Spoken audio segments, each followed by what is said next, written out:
Vamos lá, eu queria compartilhar com vocês uma palavra, e eu queria que você abrisse a sua Bíblia comigo, se você a tem aí, no livro de Josué, capítulo de número 7.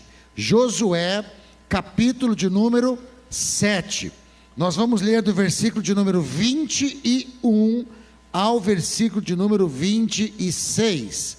Josué 7, versículo de número 21 ao versículo de número 26. Glória a Deus, vamos lá. Diz assim a palavra de Deus: quando vi entre os despojos uma boa capa babilônica, e 200 siclos de prata, e uma cunha de ouro de peso de 50 siclos, cobicei-os e tomei-os. Então escondi na terra, no meio da minha tenda, diga no meio da minha tenda, e a prata debaixo da capa. Então Josué enviou mensageiros que foram correndo à tenda, e realmente tudo estava escondido na sua tenda, a prata debaixo da capa. Tomaram aquelas coisas do meio da tenda, e a trouxeram a Josué e todos os filhos de Israel, e puseram perante o Senhor. Então Josué e todo Israel com ele tomaram Acã, filho de Zerá, e a prata, e a capa, e a cunha de ouro, e os seus filhos, diga os seus filhos, as suas filhas, diga suas filhas, os seus bois, os seus jumentos, as suas ovelhas, a sua tenda, e tudo que tinha, e levaram ao vale de Acor. Disse Josué: por que nos perturbaste? Hoje o Senhor te perturbará. Então todo Israel o apedrejou, e depois de apedrejá-los, queimaram-nos a fogo, e levantaram sobre ele um montão de pedras, que permanece até o dia de hoje. Assim o Senhor se apartou do ardor da sua ira, por isso se chama aquele lugar Vale de Acor, até o dia de hoje. A gente não sabe se fala glória a Deus, misericórdia, amém. Ei, pastor, depois de um congresso desse, ver uma palavra dessa aí de execução, né? Logo no dia de Santa Ceia. Gente, eu queria compartilhar com vocês uma palavra que eu vou basear ela em um dos livros mais importantes que eu já li, né, na área de liderança. Muitos de vocês já ouviram falar, ou conhecem, ou já leram algum material, algum livro, ou talvez, quem sabe, tiveram a oportunidade de estar em um seminário. Ano passado eu tive uma grande oportunidade de conhecer pessoalmente essa pessoa que eu vou dizer agora, não só conhecer, mas me formar junto com ele na área de liderança, né, que eu estou falando de John Maxwell, talvez um dos maiores teólogos que fala a respeito de liderança, baseado em princípios cristãos da nossa geração. E um dos livros dele mais vendido, talvez um dos primeiros e mais lidos de todos, chama-se As 21 Irrefutáveis Leis de Liderança. As 21 Irrefutáveis Leis da Liderança. E a primeira lei da liderança desse livro, a primeira que ele vai trazer e ensinar, ele chama de a lei da tampa. A lei da tampa. E o que essa lei diz? Claro que o livro está voltado para liderança. Ele diz que a organização, né, ou a família, ou a empresa, as pessoas só crescerão até o nível do seu líder, só crescerão até o nível da sua capacidade de liderança. Se você é um líder, a sua organização vai crescer até você. Se de 0 a 10 o seu nível de liderança é 5, então esse livro vai dizer que a sua organização crescerá até 5, até a metade. Ela não tem como crescer mais do que a sua capacidade de liderar, do que a sua liderança. Agora, tirando do campo da liderança e trazendo para o campo da autoridade, também funciona da mesma maneira. Então essa palavra que eu quero compartilhar com vocês, eu quero chamar a lei da tampa, mas falar de que como as coisas muitas vezes não têm somente consequências para a nossa vida pessoal, mas traz consequência para tudo aquilo que está debaixo da nossa autoridade. Esse texto é um daqueles textos que perturba a gente. Esse texto é um daqueles textos que incomoda, né, e que talvez nos deixe refletir, e talvez é um tipo de texto que não deveria estar na Bíblia. Poxa, como é que Deus permite que uma família inteira é executada a pedradas? Você imagina a cena, e até a cena ela é repugnante, né? Ser mortas por apedrejamento. E eu fico imaginando, e às vezes eu fiquei até mesmo julgando, momentos como esse. Tem outros momentos também na Bíblia, onde fala que famílias foram mortas, não apedradas, mas porque se revoltaram, porque se rebelaram à liderança que Deus estabeleceu a Moisés. A terra se abriu e engoliu famílias inteiras, com casa, com tenda, com tudo, e foram engolidas pela própria terra. E eu fico pensando, meu Deus, será que esse Deus que eu sirvo ainda abre a terra para engolir a gente, né? Será que esse Deus que eu sirvo ainda nos coloca em posições que somos apedrejados e mortos? E isso dá um pouco de temor ao nosso coração. Mas o que me deixava um pouco mais, digamos assim, pensativo nesses textos era o que os filhos têm a ver com isso. Eu fico imaginando uma criança de 5 anos que nem foi participada da decisão do pai. Eu fico imaginando a esposa que muitas vezes só é a última a saber da besteira do marido, né? Só sofre as consequências. Eu fico imaginando, quem sabe uma criança ainda recém-nascida que nem sabe falar ou ouvir ou expressar exatamente os seus desejos, ter sido morta, ter sido toda a sua, todo o seu futuro, todo o seu crescimento, toda a sua oportunidade de viver sobre a terra ter sido cortada. Mas qual é a culpa dessa criança? Qual é a culpa deste bebê? Qual é a culpa dessa criança de 3 anos, 5 anos? Eu não sei qual era a idade dos filhos aqui de Acã. Eu não sei qual era a idade, eu não sei se a esposa dele participou com ele ou não dessa situação, mas a Bíblia diz que Deus deu uma ordem: olha, vou dar a vocês Jericó, vocês vão entrar e vão destruir, e eu vou derrubar as muralhas, e vocês vão conquistar toda a terra. Mas olha só, de Jericó não tome nada, de Jericó não encoste, nem o ouro, nem o gado, nem as riquezas, não pegue nada dessa cidade, porque é anátema, essa cidade não é para vocês tocarem em nada. Eu darei vitória, e as próximas cidades vocês terão os despojos, mas de Jericó não toquem nada. Maldito será aquele que tocar em alguma coisa de Jericó. Era uma instrução clara. Josué passa essa instrução a todas, reúne todas as famílias, todo Israel. Disse: gente, olha só, quando Deus fala, então preste atenção, nós vamos ver um grande milagre, as muralhas vão cair, Deus nos dará essa cidade fortificada, que está fechada, mas eu preciso chamar a atenção de vocês, porque Deus, Ele é amor, mas também Ele é fogo consumidor. Com Deus não se brinca, de Deus não se zomba. Não toquem em nada da cidade, não vai nos faltar nada. Não nos faltou comida no deserto, não nos faltou água no deserto. Você acha que vai nos faltar alguma coisa agora que estamos entrando em uma terra que emana leite e mel? Então não se preocupe com o que haver de comer ou de beber, não se preocupe, Deus nos dará vitória em todas as coisas. Não toquem em nada. Eu acho que Josué deve ter repetido isso umas 30 vezes: não toquem em nada, não toquem em nada, não peguem nada.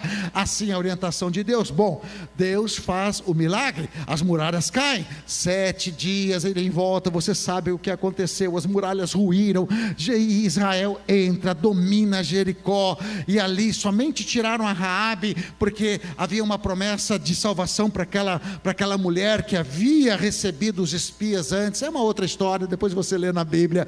Ponto. Agora, no meio dessa conquista, este homem Acã, ele estava ali, era um guerreiro que tinha entrado para acabar de matar o povo de Jericó, de vencer aquela guerra. Então ele entra em uma sala, não sei que sala era essa, que tinha uma capa linda, babilônica, com uma capa com pedras preciosas, uma capa de honra, e ele viu também algumas moedas de prata, e ele viu também uma peça de ouro puro, e ele disse: eu acho que não vai fazer falta, e tomou a capa, e tomou o ouro, e tomou a prata, e ele veio escondido com aquilo, e ele foi e escondeu dentro da sua tenda. Eu não acredito que a esposa dele sabia, porque ela não estava lá, junto tomando aquilo, só estavam os guerreiros naquele momento. Mas quem sabe até a esposa, quando disse assim: o que é isso que você está trazendo aí? O quê? Porque a gente, quando é homem e faz besteira, a gente nunca vê, né? O que você fez?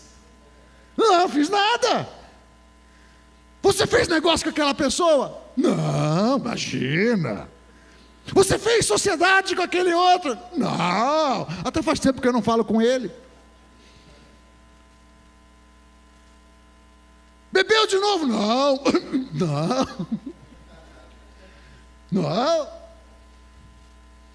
Que você... Olha, eu sei quando você está mentindo. Você pode enganar qualquer um, mas você não me engana. Você tem alguma coisa escondida aí. Eu fico imaginando, eu sou muito imaginativo. Porque eu tenho uma mulher em casa. Eu penso que a mulher de Acã também não era muito diferente, apesar do tempo. Né? Olha, você não me esconde nada, eu te conheço. Fala aí, fala logo. Pior se eu descobrir. Tá bom. Eu trouxe uma capinha, algo insignificante.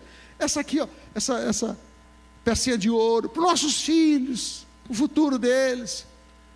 Umas moedinhas de prata para você ir no shopping. Tudo para ela, nada para ele. E ela disse: você está louco? O que foi? Que colocaram na sua comida?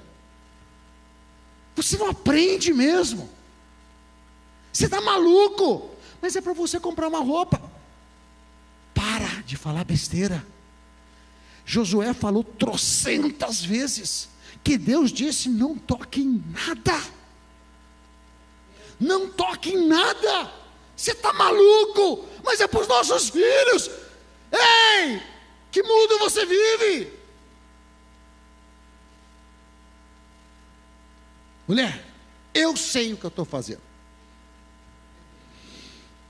Parece os dias de hoje.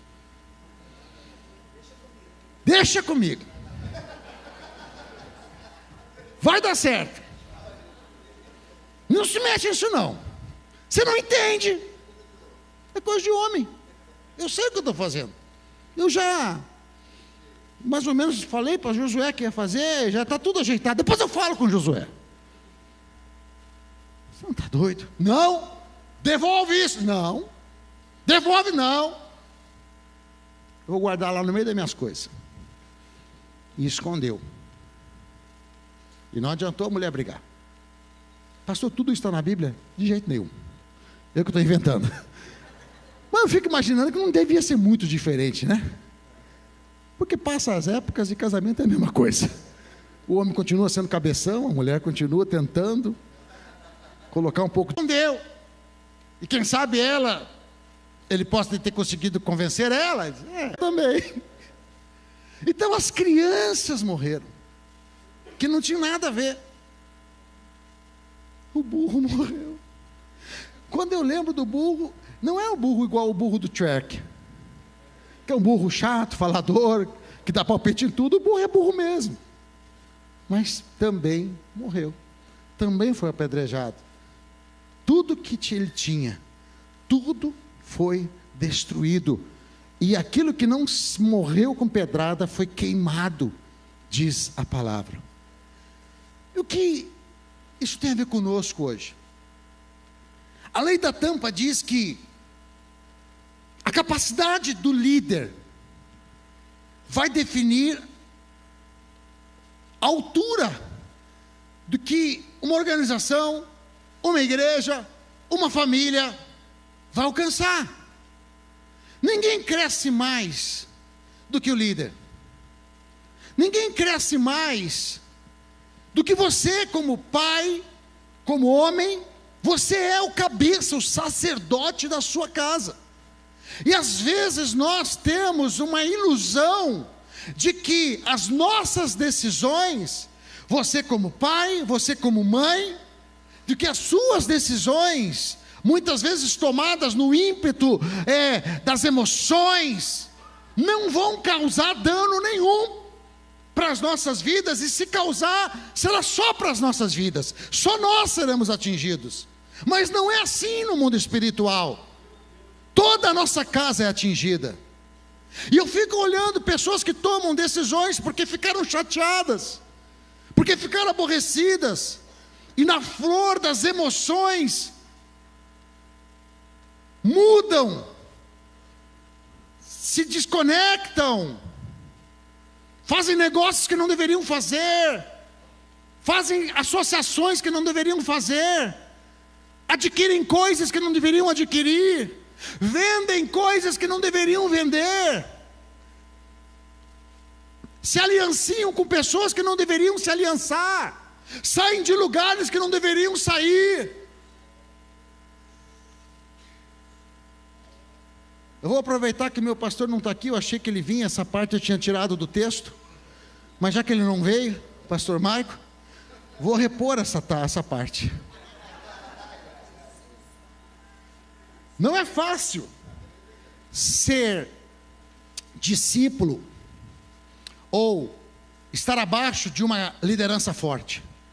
Eu falava isso com o pastor Tchep ontem. Às vezes estar debaixo de alguém que não é tão forte é mais fácil, mas debaixo de uma liderança forte, ser o copastor de um pastor com visão não é fácil.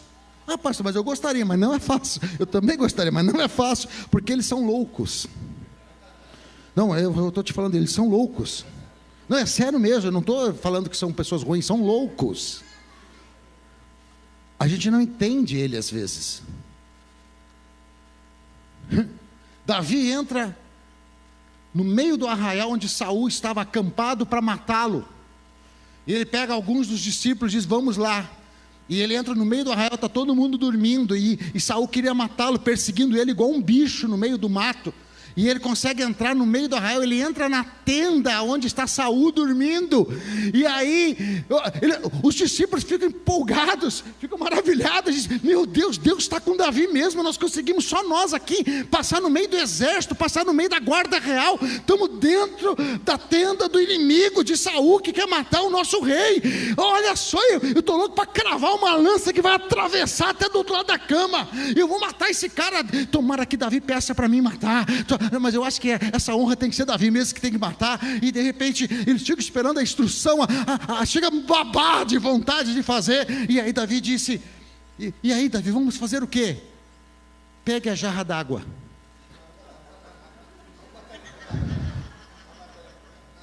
Está com sede? Quer matar ele? Sede de vingança, é isso? Não, só pega a jarra d'água. Aí alguém pegou a jarra d'água. Tá, e agora? Vamos embora. Que? Nós arriscamos a vida para atravessar tudo isso, para pegar uma jarra d'água e ir embora. Não é fácil. Às vezes a gente não entende o que Deus está falando com os nossos líderes, com os nossos pastores. Às vezes a gente não entende. Não é fácil. E dá vontade de dizer: você está maluco? Você arriscou a minha vida, eu estou aqui servindo nessa igreja. Meu Deus, eu sou o primeiro a chegar, eu sou o último a sair. Eu faço o que for necessário. Olha, eu estou dedicando, e você está me pedindo para pegar a jarra d'água. Que falta de consideração comigo. Quer saber de uma coisa? Eu vou sair desse exército de Davi. Não dá para seguir ele. Ele é doido.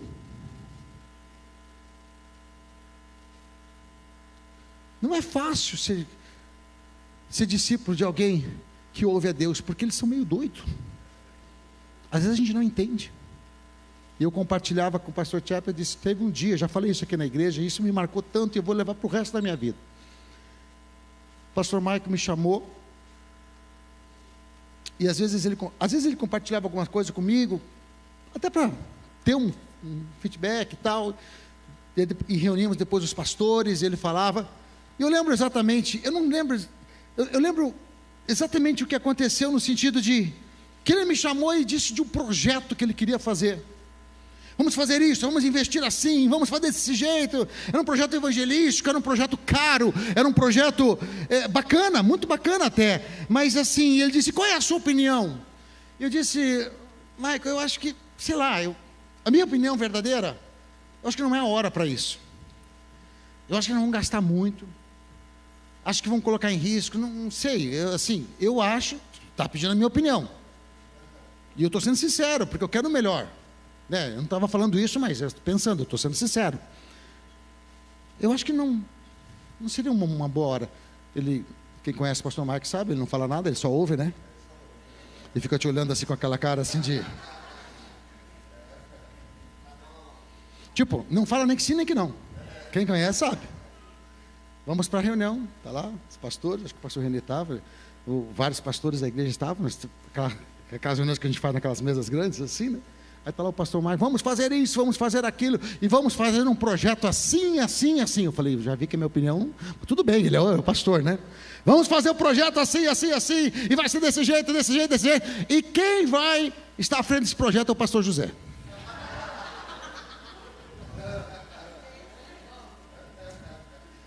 E o amém! Vamos fazer, vamos para cima, vai dar certo, glória a Deus, obrigado pela oportunidade, eu me sinto honrado, né? E realmente eu ia fazer da melhor maneira. Eu ia fazer da melhor maneira, porque afinal de contas eu sou obediente. Tem alguém obediente aqui? Diga, eu sou obediente? Mas não é suficiente. Como assim? Ser obediente não é suficiente? Não. E eu descobri isso a duras penas. Quando termina a reunião e todo mundo se levanta e vamos embora e tal, e muitos outros assuntos foram tratados, o Espírito Santo fala comigo assim: infiel, rebelde,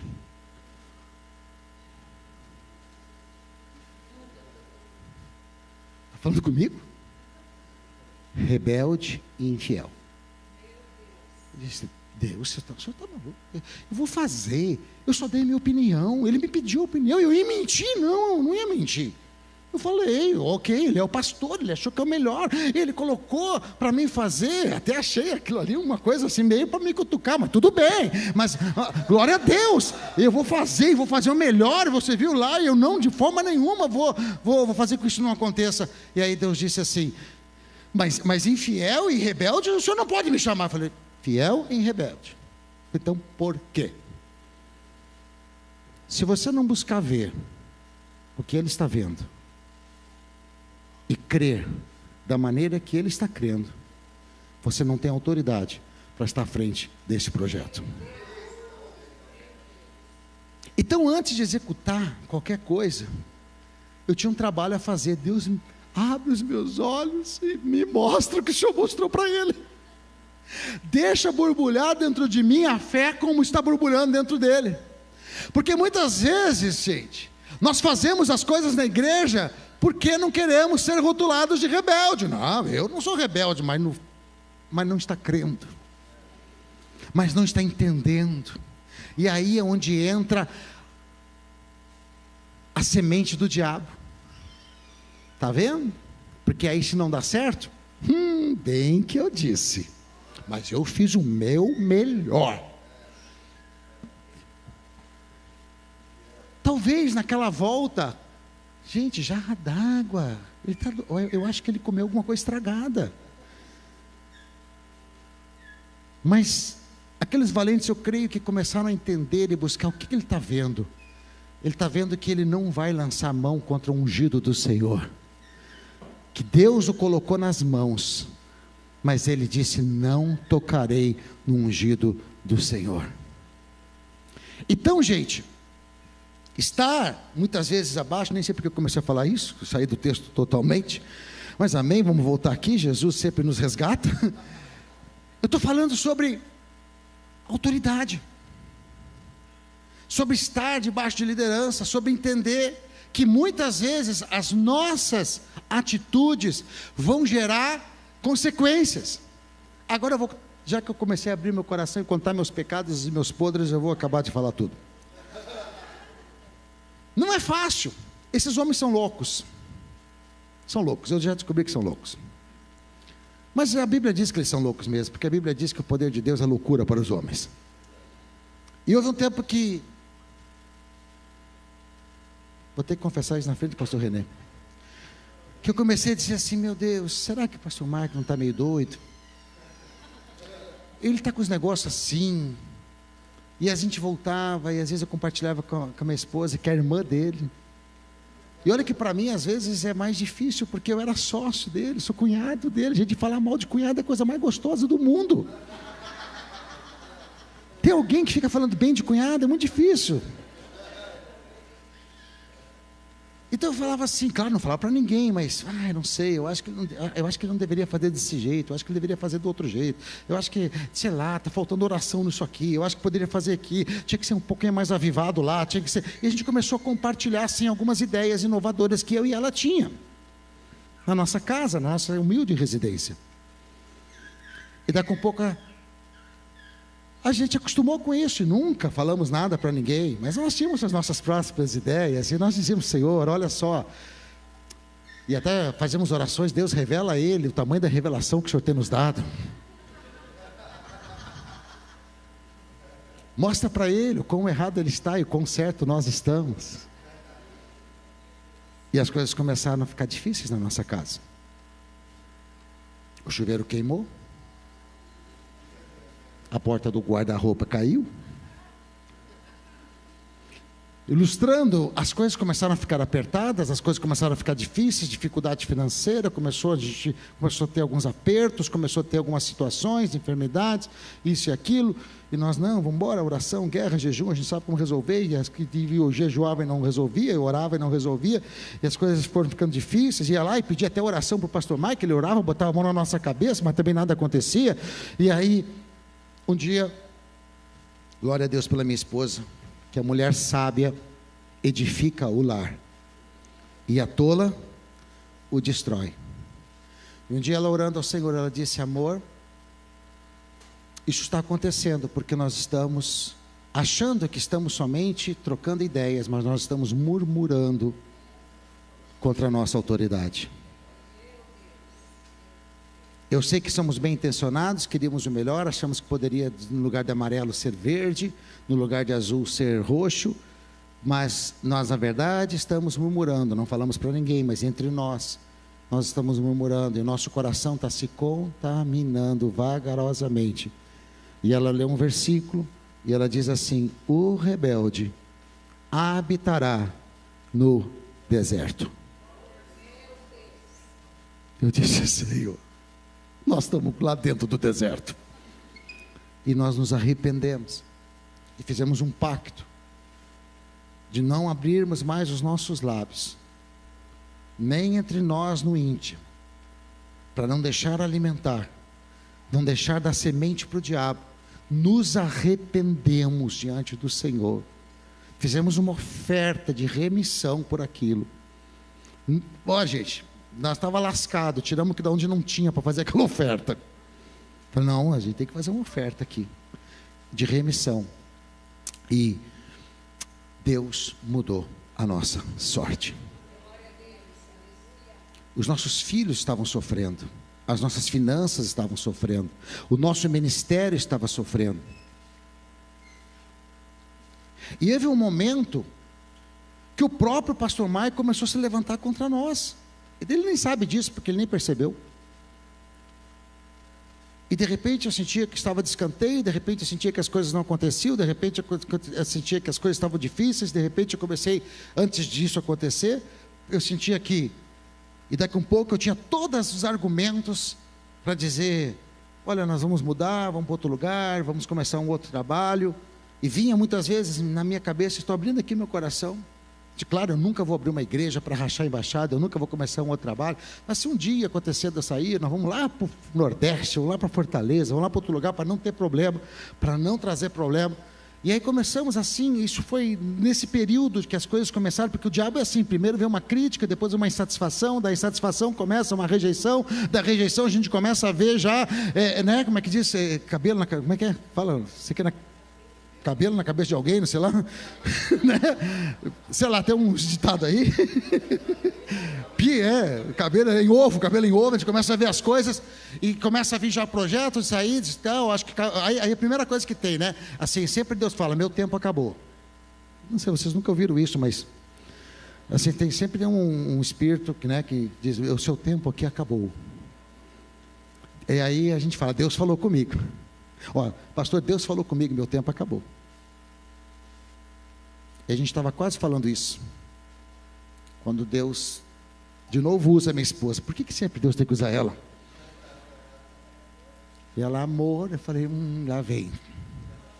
Eu estava lendo aqui a Bíblia, e nós estamos orando, e Deus nos mostrou, que se a autoridade se levantar contra ti, não abandone o teu posto, porque a submissão aplaca a ira.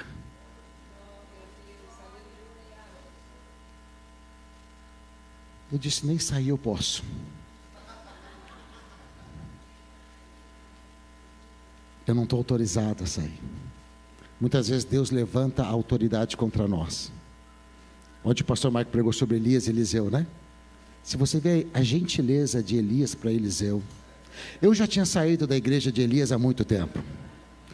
Pastor, posso ir contigo? Fica aí, infeliz.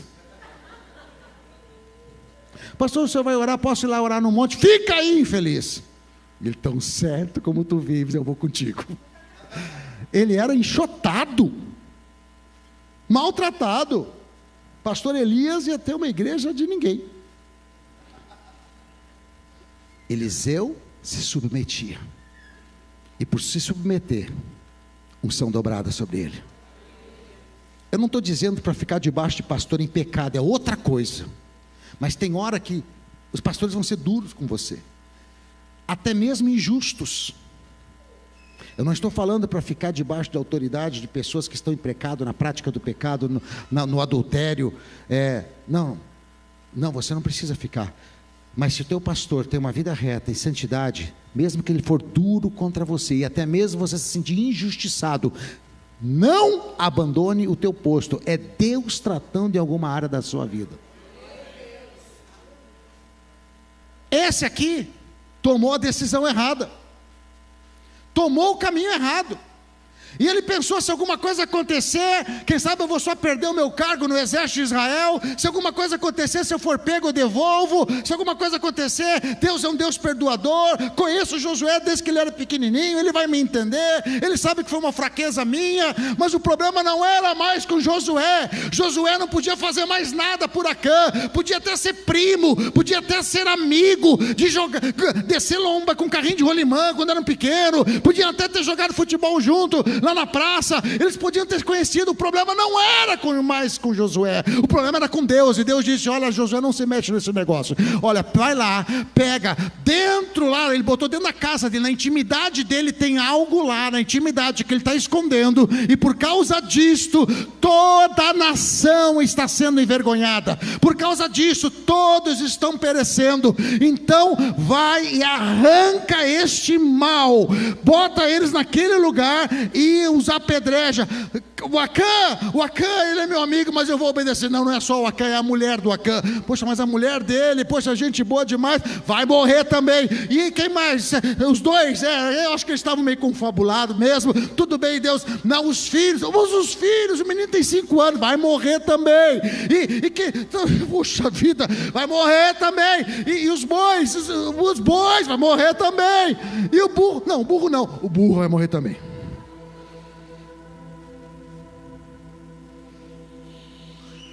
Essa palavra me traz temor, porque às vezes tem coisas que estão lá na nossa tenda, escondido. E a gente acha que é algo nosso, que não tem nada a ver. Mas os seus filhos estão perecendo por aquilo. Seu casamento está sendo atingido por aquilo. Você vai ficar limitado e ninguém vai conseguir crescer, porque você é uma tampa. Acã era a tampa sobre toda a sua família.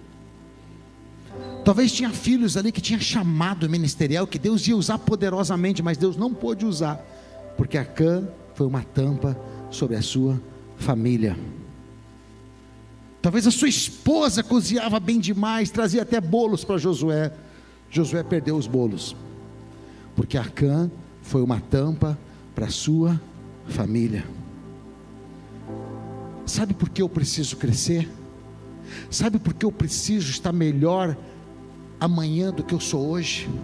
Sabe por que eu preciso buscar mais santidade de Deus a cada dia? Sabe por que eu preciso estar ouvindo Deus a cada dia? Sabe por que eu preciso estar sendo liberto a cada dia? Sabe por que eu preciso buscar ser curado a cada dia? Sabe por que eu preciso fazer a obra de Deus a cada dia? Não é para mim ser mais abençoado, não é para mim ser mais próspero, não é só para mim ter mais a presença de Deus, mas é para Ele crescer. Eu não quero ser uma tampa para Ele. Eu não quero ser uma tampa para os meus netos. Eu não quero ser uma tampa no sentido de limitação, porque a tampa, quando ela está alta, quando a tampa está certa, ela é proteção para a panela, ela é cobertura para a panela. Eu não vou abrir mão de ser cobertura para o meu filho, cobertura espiritual, ser profeta na vida dele. Eu sou pai dele, mas eu sou profeta sobre a vida dele. Eu sou pastor dele. E não é porque é meu filho, ele sabe disso. Muitas vezes eu chamo ele no gabinete e trago exortação como pastor. Esquece que eu sou seu pai, sou seu pastor. Eu sou pastor da esposa dele. Eu sou pastor dos meus netos. Às vezes esqueço, mas sou. Neto é diferente, né, pastor? Neto a gente dá uma canja. Mas sou pastor. Primeira palavra que eu preguei aqui nos Estados Unidos, quando eu cheguei, começamos, eu dizia assim: eu não sou seu amigo. Eu disse para a igreja, todo mundo: não sou amigo de vocês. Como assim? Eu não sou conselheiro de vocês. Eu não sou mentor de vocês. Eu não sou pai de vocês. Pai eu tenho ele e uma menina. Que eu saiba aqui, ninguém é meu filho. Se é, eu vou pedir DNA, porque não tenho certeza. Aí todo mundo: ai meu Deus, não é nosso amigo, pastor, não é nosso pai. Eu disse: não, eu atuo como amigo, eu atuo como um conselheiro, eu muitas vezes posso até atuar como um pai, mas eu não sou seu pai, eu não sou seu amigo, eu sou o seu pastor. O seu pastor. E se precisar usar o cajado, eu uso o cajado. Se precisar carregar no colo, eu carrego no colo. Mas eu sou seu pastor, e eu não vou perder a autoridade de te exortar, de te ensinar, de te falar. E se você não quiser obedecer, se lasca. Aí pastor, agora foi duro. Eu não sou seu responsável. Eu sou o responsável de ser a sua tampa, e de buscar crescer a cada dia, e dizer a você, como o apóstolo Paulo dizia: podem me imitar, porque eu tenho imitado a Cristo Jesus. Podem usar meu exemplo como marido, pode usar meu exemplo como pai, pode usar meu exemplo como homem de Deus. Pode olhar para mim, sim, eu tenho defeitos, eu tenho dificuldades, mas eu tenho buscado a caminhar a cada dia, e eu quero ser uma inspiração. Eu quero ser uma tampa alta para que essa igreja cresça. Eu quero ser uma tampa alta para que o seu casamento cresça. Eu quero ser uma tampa alta para que, como pastor dessa igreja. Estão entendendo, gente? Eu buscava um amigo, vou para outra igreja. Então vai. Aqui você vai ter um pastor. Vai rir com você, vai comer churrasco com você, vai comer aquele franguinho na sua casa, se você convidar. Mas tem dia que eu não vou comer o franguinho na sua casa, e não saia da igreja por causa disso. Porque tem dia que eu não estou com vontade de comer frango.